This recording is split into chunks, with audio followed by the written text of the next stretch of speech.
బజార్ వెళ్తున్నానా, అదిగో అక్కడ ఉన్న కుర్రవాళ్ళంతా చూసి నన్ను ఒకటే హేళన చేస్తున్నారే. అక్కడ ఉన్న కుర్రోళ్ళందరూ కలిసి నిన్ను హేళన చేసి నన్ను ఏమని అడిగారు? అమ్మా వాళ్ళంతా నేనేమని అడిగారంటే, మీ అమ్మ శ్రీహరి కుమారి వాణిశ్రీ ముద్ర బేబీ ఏం చేస్తుందని నన్ను అడిగారే. నేను శ్రీహరి కుమారినా, అవునమ్మా. ముద్ర బేబీనా, వాణిశ్రీనా? అవునమ్మా. వాణిశ్రీయా నా పోనిశ్రీయా? లాక్కడితే ఎట్టావన్నానే, నా దగ్గరే ఉంది, డబ్బాలో నూనె లేదమ్మా ఇక్కడ. అమ్మా అమ్మా మరే ఆ చిల్లర కొట్టాను నిన్ను అడిగారు. చిల్లర కొట్టాయని అడిగాడా? ఆ టిఫిన్ కొట్టాను కూడా నిన్ను అడిగారు. ఆయన మన గుళ్ళో పూజారి గారు మహానుభావుడు, ఆయన అడగలేదా నన్ను? ఆయన అయితే నేను వస్తున్నానా చిత్ర ఇట్లా రావే అన్నారు. నేను గవ్వ వెళ్ళినా ఇంత పెద్ద చిప్ప నా చేతిలో పెట్టి, గుడికి వెళ్ళావుగా కొబ్బరి చెప్పు ప్రసాదం పెట్టారా? పండిస్తాను మీ అమ్మని రమ్మనివే అన్నారమ్మా. నాకు పండిస్తానన్నారమ్మా? ఏం పండేది? అరటి పండమ్మా. అరటి పండా? నేను వెళ్తే అసలు పండే ఇచ్చేవాడు మహానుభావుడు. వయసులో ఉండగా నన్ను చూసాడు, పిల్లక తీసి క్రాప్ వేయించుకున్నాడు. ఆయన సామాన్యుడు కాదు. సరే గాని చిత్ర, మన ఇంటికి నా కోసం పెద్ద పెద్దోళ్ళు వస్తారు. అయినా వీళ్ళంతా నీకేమవుతారనే వీళ్ళంతా నిన్నే అడుగుతున్నారు కదా, వీళ్ళంతా నాకేమవుతారే? వీరంతా మీ నాన్నగారులే. అయ్యో బాబో, ఇంతమంది నాన్నలే. నాకింతమంది నాన్న వద్దు, ఏదో ఒక్క నాన్న పేరు చెప్పు. ముద్దు ముద్దుగా డాడీ డాడీ డాడీ డాడీ అని పిలుచుకుంటాను.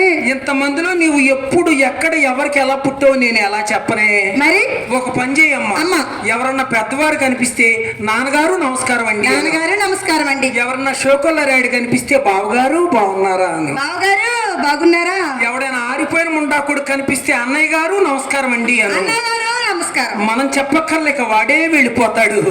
అసలైన మీ నాన్నగారు ఎవరో చెప్పనా? చెప్పమ్మా ప్లీజ్. మహానుభావుడు ఆ కోదండరామరెడ్డి గారే అసలైన మీ నాన్నగారే. Daddy daddy daddy daddy daddy daddy. ఇప్పుడు ఆయన వస్తే నీకు పోయేది ఏమన్నా, నాకు ఇబ్బంది గాని. సరే గాని మన ఇంటికి నా కోసం పెద్ద పెద్దోళ్ళు వస్తారు, వాళ్ళని ఎలా పిలుస్తాం? ఎలా పిలవాలి? రండి నాన్నగారు, రండి నాన్నగారు, రండి పెదనాన్నగారు, రండి పెదనాన్నగారు అని పిలవాలి. ఓ అలాగేనమ్మా. మన అక్కయ్య కోసం కుర్రోళ్ళు జీన్స్ ప్యాంట్లు వేసుకొని బైకులు వేసుకొని వస్తారు, బాహుబలి 2 లాగా. అవునమ్మో. వాళ్ళని ఎలా పిలుస్తావు? ఎలా పిలవాలి? రండి బావగారు, రండి బావగారు, రండి మామయ్య గారు, రండి మామయ్య గారు అని పిలవాలి. ఓ అలాగేనమ్మా. మరి నీ కోసం చిన్న పిల్లలు వస్తారు, నిక్కర్లు వేసుకొని షార్ట్లు వేసుకొని చిన్న చిన్న పిల్లలు, వాళ్ళని ఎలా పిలుస్తావు? పిల్లలు పిలుస్తారు. నాని పిలు. రండి తమ్ముళ్ళు, రండి అన్నయ్యలు, రండి తమ్ముళ్ళు, రండి అన్నయ్యలు, రండి రండి ఆడుకున్నా. మొండ మనకు అన్న తమ్ముల వరసే లేదే మనకి.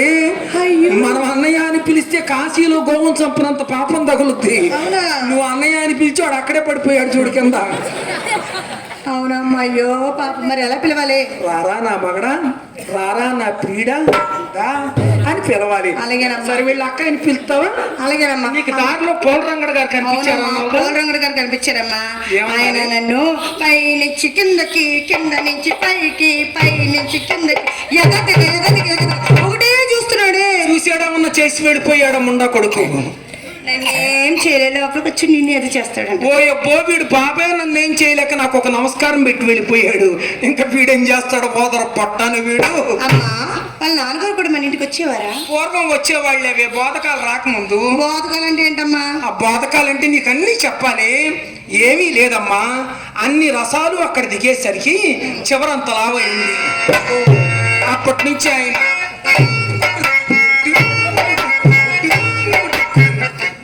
ఊపుకుంటూ వస్తుంటే బాబు గారు ఈ పాతకాలు ఇప్పుడు ఆపండి అన్న.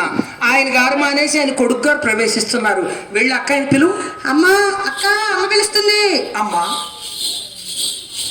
అమ్మా పట్టదలిచిన చేప పైకి తేలింది. అప్పుడు కోటీశ్వరుడు పోలరంగడు గారు మన ఇంటికి వస్తున్నారమ్మా. నేను వెళ్ళి వెంట పెట్టుకొని తీసుకొస్తా. అమ్మా ఈ పాడు వృత్తి నేను చెయ్యలేనమ్మా. మనది పాడు వృత్తి కాదమ్మా, పాడికొండ లాంటి వృత్తి అమ్మా, పాడికొండ లాంటి వృత్తి. నా మాట వినవే, నా మాట వినమ్మా. నా మనస్సు తనువు ఎప్పుడో ఆ శ్రీకృష్ణ భగవాన్ ఎందే లగ్నం చేశాను. నన్ను అట్ట బలవంత పెట్టకమ్మా. అయితే ఒక పని చెయ్యమ్మా, ఆ శ్రీకృష్ణ పరమాత్మ మీద మనసు లేనం చెయ్యమ్మా. శరీరం నాకప్ప చెప్పమ్మా. అసలు ఆయన చూసుకుంటాడు, మిగతాది ఎవరన్నా ఉంటే నేను చూసుకుంటాను. నేను ఇంత బాధపడుతూ ఉంటే నీకు వేళాకులంగా ఉందిటే. అసలు మమ్మల్ని కన్నావా? ఎక్కడైనా కొని తెచ్చి పెంచుకున్నావా? కసాయిదానివే నువ్వు. నేను నవమాసములు మోసి కనీ పెంచిన కన్న తల్లి నేనబ్బా, కన్న తల్లిని. వేదికని ఉపన్యాసాలు చెప్పి ఏ ఒక్కరైనా వచ్చి నీ మెడలో తాళి కడితే ఆనందంగా నీ పెళ్లి చేపిస్తానే. భగవంతుడు మన దేవదాశీలిగా పుట్టించాడబ్బా. నా మాట వినవే. ప్రతి ఈ పాడు వృత్తి మాత్రం నేను చెయ్యనంతే.